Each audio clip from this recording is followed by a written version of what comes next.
महोदय, आपको धन्यवाद। और ये हम अपने आप को संतुष्ट करें उससे पहले हम माननीय मंत्री जी से ही चाहेंगे कि हमें जो जवाब मिला है उससे वो कितना संतुष्ट है। Please madam. माननीय मंत्री जी। यह साफ किया गया है कि जो भी संवेदक था उसको डीबार किया गया है और मुख्यमंत्री जी के अनुमोदन के बाद एक जांच कमेटी बनाई गई है और मैं माननीय सदस्य को आश्वस्त करती हूं कि जांच की जो रिपोर्ट आएगी उसके अनुसार जो है जो भी कार्रवाई आवश्यक है कठोर से कठोर उसको हम लोग करने का काम करें। महोदय, इसी संदर्भ में मैं कहना चाहता हूं कि हमारे जो विभाग के कर्मी हैं, पदाधिकारी हैं, किस तरीके से हमारे ही मंत्रीगण को, हमारे ही सम्मानित विधायक को कैसे गुमराह करते हैं, हमारे यहाँ के लोगों को कैसे उसकी भावनाओं से छलते हैं, ये बात इससे स्पष्ट होती है। महोदय, ये मुख्यमंत्री जी का अनुमोदन जो है जांच का और उस पर जो कमेटी बनाई गई थी महोदय, ये 2021 में बनाई गई थी और आज का समय जो है ये 2025 है। और हमने जब इस प्रश्न को लाया सदन में तो हमें लगता है सर 1 महीना पहले हम लोगों ने इसे जमा किया था और आज तक जांच प्रतिवेदन का जमा नहीं होना इस बात को दर्शाता है कि हमारे पदाधिकारी कितने लापरवाह हैं और कितने अनियमितता करते हैं। और अनियमितता उजागर कैसे होती है महोदय, इस बात की चर्चा मैं सदन में करना चाहता हूं। जिस संवेदक को ये बचाने की कोशिश कर रहे हैं, ये संवेदक एक पुल का निर्माण करता है जो कि 2016 को पूर्ण करता है और ये पुल बनाने में इसको लग जाती है अवधि 6 साल की। उसके बाद ये 17 में फिर से धंस जाता है पुल और 17 में कहा जाता है कि इसे डिबार किया जाता है और इस डिबार के बाद में फिर से उस पुल का फिर से जो रिपेयर करना होता है उसको डिबार मुक्त किया जाता है, फिर 21 में धंस जाता है। मतलब 21 तक सर ये निर्माण कर रहा है, 2016 से लेकर 2021 तक ये निर्माण ही कर रहा है और उससे पहले 6 साल से निर्माण कर रहा है। मतलब 2008 से ये पुल का निर्माण कर रहा है जो कि फिर 21 में धंसता है। और इस संवेदक को अब तक काली सूची में नहीं डाला गया। इसमें इन्होंने यह कहा है विभाग के लोगों ने कि जो संबंधित पदाधिकारी थे उस पदाधिकारी को निलंबित किया गया। मैं पूछना चाहता हूं कि आखिर उनकी निलंबन की स्थिति क्या है और कौन से पदाधिकारी थे। दूसरी बात यह है महोदय कि ये जो डिबार का जो वक्त है, इनका 2017 के बाद का जो डिबार का वक्त है, इस डिबार के पीरियड में ही फिर से इनका दूसरा एक पुल जो होता है, ये मैं बामलाडी पुल की बात कर रहा हूं महोदय, और फिर से जो इनका डिबार का जो वक्त होता है इसी पीरियड में फिर इनके द्वारा जो बनाया हुआ दूसरा पुल धंसता है जो कि हराडी का पुल है, जो हमारे सिल्ली विधानसभा और तमाड़ विधानसभा को फिर से जोड़ने वाली पुल होती है। और उसी संवेदक को फिर से 2019 में एक काम दिया जाता है नए पुल का जो कि हमारे सोनाहातों के गराडी में पुल का निर्माण करता है। तो क्या ऐसे संवेदक को बचाने का प्रयास है, उसे लाभ देने का प्रयास है, या फिर यहाँ के पदाधिकारी के द्वारा बचाया जा रहा है? और पदाधिकारी अगर दोषी है तो ऐसे पदाधिकारी पर कार्रवाई क्यों नहीं सुनिश्चित की जाती है महोदय? आखिर एक पुल को लेकर अगर हम 15 साल का इंतजार करें, 16 साल का इंतजार करें अध्यक्ष महोदय, तो आखिर हमारा जो जन अपेक्षा हमसे रखती है उसकी भावनाओं का क्या होगा महोदय? और ऐसे लोगों को कहीं ना कहीं आज संरक्षण देने का काम हमारे यहाँ के जो पदाधिकारी संवेदक को कर रहे हैं और पदाधिकारी हमें गुमराह कर रहे हैं महोदय। मैं यही कहना चाहता हूं कि ऐसे संवेदक को काली सूची में डाला जाए, उसके पैसे सारे रिकवर किए जाए। साथ साथ ऐसे लोग क्या करते हैं अध्यक्ष महोदय, मैं बताना चाहता हूं। आप मंत्री जी का जवाब सुन लीजिए। जी धन्यवाद महोदय। चलिए महोदय, पुल के संवेदक के बारे में जो डीबार से हटाने की बात हो रही है, ये जिस समय की बात है उस समय पुनर्स्थापन के बाद उससे डीबार हटाया गया था, लेकिन 21 में फिर से मुख्यमंत्री जी के आदेश के बाद ये हुआ है। मैं माननीय सदस्य को आश्वस्त करती हूँ कि सरकार संवेदक को बचाने का किसी प्रकार से प्रयास नहीं कर रही है और जल्द से जल्द हम लोग जांच का रिपोर्ट मंगाने का काम करते हैं और जो उचित कार्रवाई है, जरूरी हुआ तो प्रशासनिक पदाधिकारियों पर भी कार्रवाई की जाएगी, लेकिन जांच का रिपोर्ट आने दीजिए। माननीय महोदय, मैं यही जानना चाहता हूं कि ये जो जांच आने में जो ये 5 साल का समय लग गया और ये जो हमने जमा किया है महोदय, जो हमने अपना प्रश्न लाया था ये तकरीबन 1 महीने पहले लाया था, तो 1 महीने तक कहीं ना कहीं इन लोगों ने आपको भी गुमराह किया महोदय। तो मैं चाहता हूं कि ऐसे गुमराह करने वाले दोषी कर्मी जो है, दोषी पदाधिकारी है, उसके ऊपर से सख्त कार्रवाई हो और संवेदक पर तो कार्रवाई हो ही।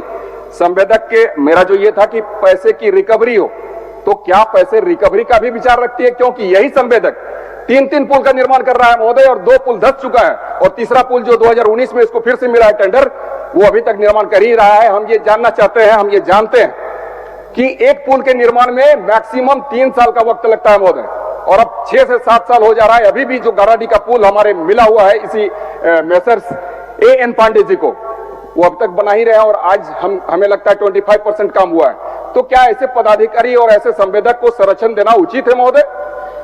माननीय मंत्री जी।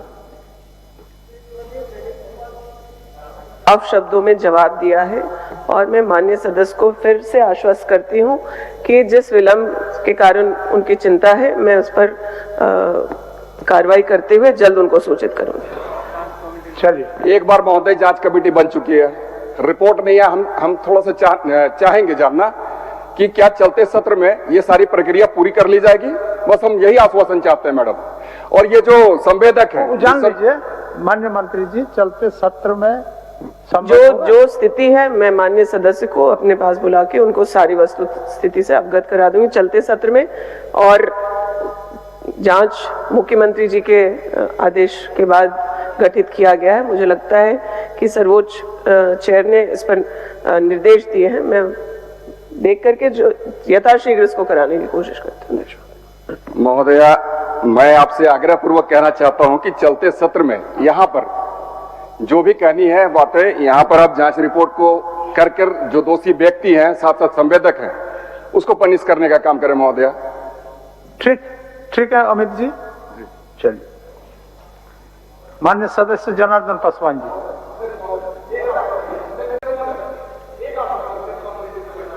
चाहता हूं महोदया, आप कृपया करके ये कह देना कि चलते सत्र में इस पर कार्रवाई कर ली जाएगी।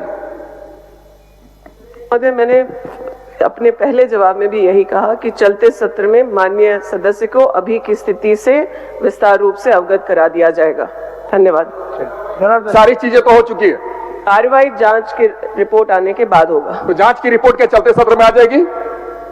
ये मेरे लिए अभी बताना संभव नहीं चूंकि है। ये 5 साल हो चुके हैं अध्यक्ष महोदय, चूंकि ये 5 साल का वक्त लगा चुके हैं विभाग के कर्मी, और कहीं न कहीं हमारी मंत्री महोदया को भी गुमराह किया जा रहा है महोदय। तो मैं यही चाहता हूँ मंत्री जी एक जांच कमेटी, और अध्यक्ष महोदय एक जांच कमेटी ऑलरेडी बन चुकी है जो कि पास ठीक है अध्यक्ष महोदय। अध्यक्ष महोदय कृपया करके।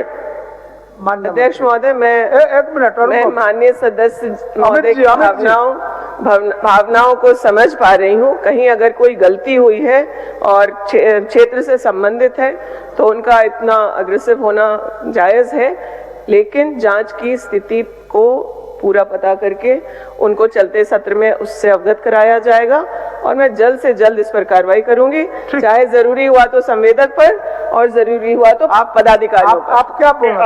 अध्यक्ष महोदय, पूर्व में एक जांच कमेटी बनी 7 साल पहले, दोबारा आप जांच कमेटी बना रहे, उस जांच कमेटी की क्या रिपोर्ट हुई वो तो आप सदन पे रखिए। और महज ये मामला बहुत साफ है, 2 पुल धंस गए, तीसरा पुल आप दे रहे हैं, आप इतने लंबा गैप दे रहे हैं। जो भी जांच है 3 दिन के अंदर रिपोर्ट बना के इस सदन में पेश करें, ये बहुत बड़ी मामला है। चल, मैंने पहले भी अमित जी को भी वही जवाब दिया और अरूप जी को भी यही कहना चाहती हूँ कि जो जांच कमेटी बनी है उसके रिपोर्ट की क्या स्थिति है, उस पर और विस्तार से जानकारी लेते हुए कितने समय में कार्रवाई संभव है वो चलते सत्र में बता देंगे। ठीक, अब आप बैठिए अमित जी, आप चलते सत्र में इसको रिपोर्ट आने दीजिए, फिर डिस्कशन होगा, इसको छोड़ा नहीं जाएगा। आग्रह को अध्यक्ष महोदय, हमारे माननीय मंत्री जी को गुमराह किया जा रहा है यहाँ के पदाधिकारियों के द्वारा। अच्छा, और ऐसे दोषी पदाधिकारी जब तक संरक्षण पाएंगे ऐसे ही काम होता रहेगा महोदय। अच्छा, तो मंत्री जी आपको आश्वस्त किए कि नहीं कि सदन चलती सत्र में ही जवाब देंगे? बैठिए मंत्री जी, बैठिए। देख रहे हैं मंत्री को गुमराह किया जा रहा है। मैं उनको कहना चाहूंगी कि जांच के आदेश माननीय मुख्यमंत्री जी के द्वारा दिया गया है, इसमें कहीं भी किसी तरह से कोई कोताही नहीं बरती जाएगी और आप निश्चिंत रहें। संवेदक पर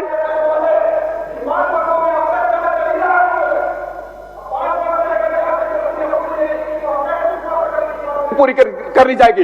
इसीलिए मैं बार बार आग्रह कर रहा हूं अध्यक्ष महोदय कि इसी सदन स्थल पर इस जांच का रिपोर्ट को सबमिट किया जाए। अध्यक्ष बोले तो आपको देंगे इसी सदन में। ठीक, क्या बोल रहे हैं? सदस्य अमित महतो जी के सवाल पर कहना चाहता हूं महोदय, शायद वह पूछना चाहते हैं कि तीसरा पुल कब धंसेगा। चलिए। विश्व स्तरीय मेडिकल सुविधाओं से युक्त रांची का देवनिका हॉस्पिटल, जहां है neonatal ICU, burn intensive care unit, modular operation theatre, 24/7 emergency trauma service, multi disciplinary ICUs, emergency care, MRI, CT scan, advance cath lab, fully automated path lab, echo, ultrasound, ultra modular patient beds और pharmacy. Devanika hospital and research centre, किफायती दर पर विश्व स्तरीय इलाज, ancillary Chowk, Tupudana industrial area, Ranchi.